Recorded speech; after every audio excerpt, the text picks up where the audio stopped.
UK versus Germany, what is better for students, specifically those who are planning to come from India? जब हम लोग देखते हैं कि स्टूडेंट्स स्टडीज़ के लिए प्लान कर रहे होते हैं, हायर स्टडीज़ के लिए, या तो आप मास्टर्स के लिए आ रहे होते हो या बैचलर्स के लिए आ रहे होते हो, तो हमारे जो मेजर डेस्टिनेशंस होते हैं उसमें से है ऑस्ट्रेलिया, कनाडा, यूके। और यूके बहुत टाइम से फेवरेट रहा है।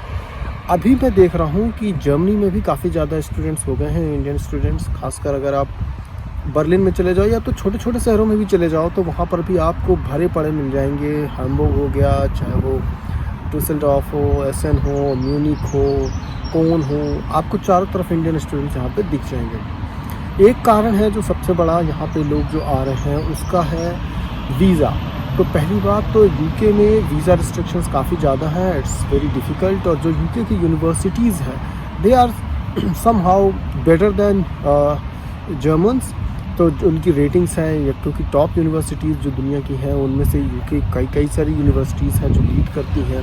दे आर वेरी वेल नोन और वेरी पॉपुलर और famous even in India also, and many people have dream to go into such universities. So that is one reason जिसकी वजह से यूके यूजली स्टूडेंट्स को अपनी तरफ अट्रैक्ट करता है। लेकिन कुछ रीज़न और भी हैं जो बड़े फैक्टर बन जाते हैं, डिसीजन मेकर बन जाते हैं। पहला तो इन यूनिवर्सिटीज़ में एडमिशन के लिए काफ़ी ज़्यादा कॉम्पिटिटिवनेस है, काफ़ी ज़्यादा कंपटीशन है। और दूसरी चीज़ है कि लैंग्वेज प्रेफरेंस की वजह से लोग सोचते हैं कि हम यूके चले जाते हैं क्योंकि वहाँ पर इंग्लिश लैंग्वेज है, इसलिए अपने लिए इजी रहेगा और हमको ज़्यादा कोई एटलीस्ट लैंग्वेज रिलेटेड चैलेंज नहीं होगा। जर्मनी में जो पब्लिक यूनिवर्सिटीज़ भी हैं जहाँ पर की एजुकेशन काफ़ी हद तक फ्री होती है, तो वहाँ पर सबसे बड़ी दिक्कत ये है कि वो जर्मन्स में डिमांड करते हैं या जर्मन स्टूडेंट्स को ही लेना प्रेफर करते हैं। और ज़्यादातर लोग जो हैं जो इंडिया से आते हैं उनका जर्मन में सिलेक्शन होना डिफ़िकल्ट पड़ जाता है। तो वहाँ पर थोड़ा सा जर्मन्स को लोग डिग्रेड कर देते हैं और जर्मनी की तरफ आना कम पसंद करते हैं। पर अल्टीमेटली अगर आप इंग्लिश को छोड़ दो और जो टॉप यूनिवर्सिटीज़ हैं उसको छोड़ दो तो जर्मनी जो है ज़्यादा बेटर प्लेस बन जाता है स्टूडेंट्स के लिए। और इसी वजह से अभी इतने सारे इंडियन स्टूडेंट्स जो हैं वो जर्मनी की तरफ भी आ रहे हैं, अट्रैक्ट हो रहे हैं। जर्मन को सीखना भी कोई उतना बड़ा चैलेंज नहीं है अगर आप सही तरीके से फोकस करके सीखते हो या कंसंट्रेट करके। If you dedicate yourself then may be in a year और 2 you can easily get into the German B1 B2 levels. तो ये उतना बड़ा भी चैलेंज नहीं है।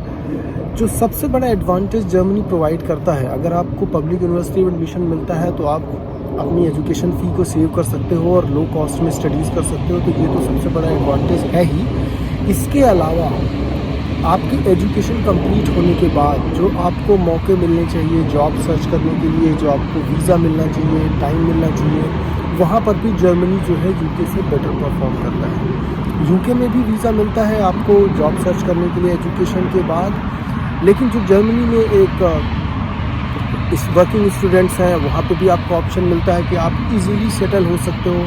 अगर आपको आपके डोमेन या प्रोफाइल में ही आप जॉब कर रहे हो एज अ वर्किंग स्टूडेंट, तो आपकी जब एजुकेशन कंप्लीट होती है तो बड़ी आसानी से आप उसी कंपनी में परमानेंट रोल पे भी जा सकते हो। और ये मैंने खुद अपनी आंखों से कई सारे ऐसे वर्किंग स्टूडेंट्स को देखा है जो उसी कंपनी में परमानेंट हो गए हैं।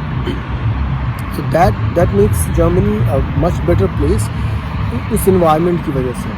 दूसरा, अगर आप किसी तरह से क्वालिफाई कर पाते हो जर्मन पब्लिक यूनिवर्सिटीज़ के लिए, then you can save a lot of money in your education. तो आपके जो बहुत सारे एक्सपेंसेस हैं वो बच जाते हैं, तो ये एक बड़ा फैक्टर बन जाता है। दूसरा, अगर आप जर्मनी के किसी छोटे शहर में जा रहे हो, क्योंकि जैसे बर्लिन है, TU बर्लिन है, इसके अलावा भी बहुत सारी यूनिवर्सिटीज़ हैं यहाँ पे जो कि काफ़ी ज़्यादा रिकॉग्नाइज्ड हैं और काफ़ी ज़्यादा वैल्यूएबल यूनिवर्सिटीज़ हैं, तो वहाँ पे अगर आप जाते हो तो वहाँ पे आपको एक्सपेंसेस भी उतने ज़्यादा नहीं होते हैं, तो ये भी एक रीज़न बन जाता है। हालांकि जब आप कंपनीज़ में जाते हो या ज़्यादा अपॉर्चुनिटीज़ की बात करते हो तो बड़े शहर में ज़्यादा अपॉर्चुनिटीज़ होती हैं। म्यूनिक है, बर्लिन है, हैम्बुर्ग है, हनोवर है, फ्रैंकफर्ट है, इन जगहों पे ज़्यादा अपॉर्चुनिटीज़ मिल जाती है। तो आप लैंग्वेज को ज़्यादा अगर वरीड नहीं हो लैंग्वेज को लेके, then you can be relax. Language को लेके ज़्यादा वरीड नहीं हो तो आप जर्मनी को भी चूज़ कर सकते हैं। जो सबसे मेजर फैक्टर बनता है, जर्मनी में PR मिलना बहुत इजी है और यूके में PR has become almost impossible, बहुत डिफ़िकल्ट हो गया है। तो ये एक बड़ा फैक्टर है जो स्टूडेंट्स के लिए डिसाइडिंग फैक्टर बन जाता है, और आपको भी ये चीज़ कंसीडर करके रखना चाहिए। So don't be worried about German language या इंग्लिश लैंग्वेज, या यूके ज़्यादा पॉपुलर है या यूके की यूनिवर्सिटीज़ ज़्यादा फेमस हैं। अगर आपको सही यूनिवर्सिटी में एडमिशन मिल रहा है इन जर्मनी ऑल्सो, तो आप जर्मनी को चूज़ करो। और अगर आपको पब्लिक यूनिवर्सिटी में एडमिशन मिल रहा है, मैं खुद कुछ ऐसे स्टूडेंट्स को जानता हूँ जो कि वर्किंग स्टूडेंट्स भी हैं, जो पब्लिक यूनिवर्सिटी में है और काफ़ी सारा पैसा उनका बच रहा है। सो उनका एजुकेशन में कोई बहुत ज़्यादा एक्सपेंसेस नहीं आ रहे हैं, अपने एक्सपेंसेस भी वो इजीली मैनेज कर पा रहे हैं एज अ वर्किंग स्टूडेंट। और इसके अलावा उनके पास ज़्यादा बेटर चांसेस हैं कंपनीज में एकोमोडेट होने के, जॉब्स को ढूंढने के, और वीज़ा को जल्दी से जल्दी पीआर में कन्वर्ट करने के। तो ये सबसे बड़ा फैक्टर बन जाता है जब आप जर्मनी और यूके को कंपेयर करते हो एजुकेशन वाइज। तो आप हमेशा अगर लॉन्ग टर्म प्लान कर रहे हो, जो कि most of the students long term plan करते हैं, मैं ज़्यादातर स्टूडेंट्स जिनको जानता हूँ वो यूजली बहुत रेयर चांस है कि वो वापस इंडिया जाएं, या वो प्रेफर भी नहीं करते इंडिया जाना। अगर उनको जॉब ना मिले, मजबूरी में जाना पड़े तो बात अलग है, otherwise they prefer to be here in Germany. इसलिए जर्मनी को आप बेटर चॉइस बना सकते हो, या बेटर उस मामले में कंसिडर कर सकते हो। ये जर्मनी प्रोवाइड्स यू स्टेबिलिटी, यहाँ पे आपको स्टेबिलिटी मिलती है, जो कि यूके में आप डिपेंडेंट वीज़ा में रहते हो। अगर आपको जॉब मिल भी जाती है तो भी आप कंपनी के वीज़ा में ज़्यादातर टाइम रिलाई नहीं कर सकते हो, और वो एक रीज़न बन जाता है कि लोग जर्मन यूनिवर्सिटीज़ की बजाय वो एक रीज़न बन जाता है कि जर्मन यूनिवर्सिटी को लोग प्रेफर करते हैं बजाय एजुकेशन इन यूके। तो आप मुझे अपने कमेंट्स में बता सकते हो, आप मुझे कमेंट सेक्शन में बता सकते हो कि आपका क्या अनुभव रहा है, आप क्या सोचते हो इस बारे में, और आपको कहाँ पे एडमिशन मिल रहा है या किस तरह की यूनिवर्सिटीज़ पे आप जाना प्रेफर करोगे।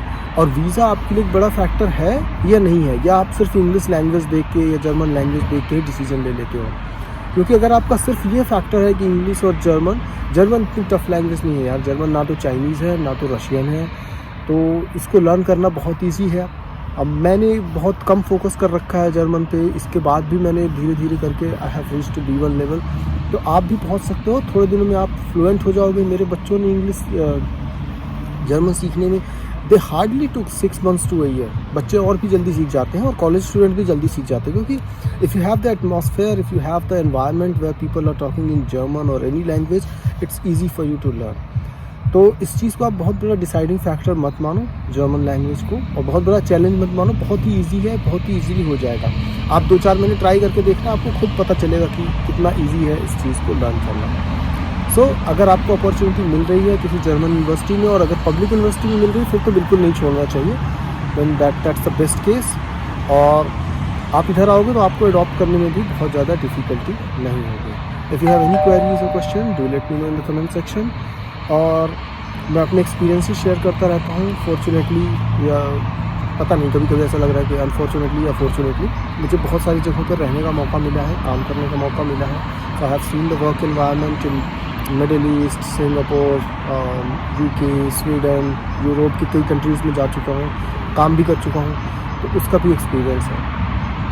वीज़ा के बेस पे यूरोपियन कंट्रीज़ में वीज़ा मिलना इजी है। अभी इंग्लिश स्पीकिंग कंट्रीज़ में थोड़ा डिफ़िकल्ट हो गया है, लेकिन जो ऐसी कंट्रीज़ है जहाँ पे कोई और लैंग्वेज है लेकिन easily you can adopt to it, तो it's not a big deal, you can easily learn and get into that.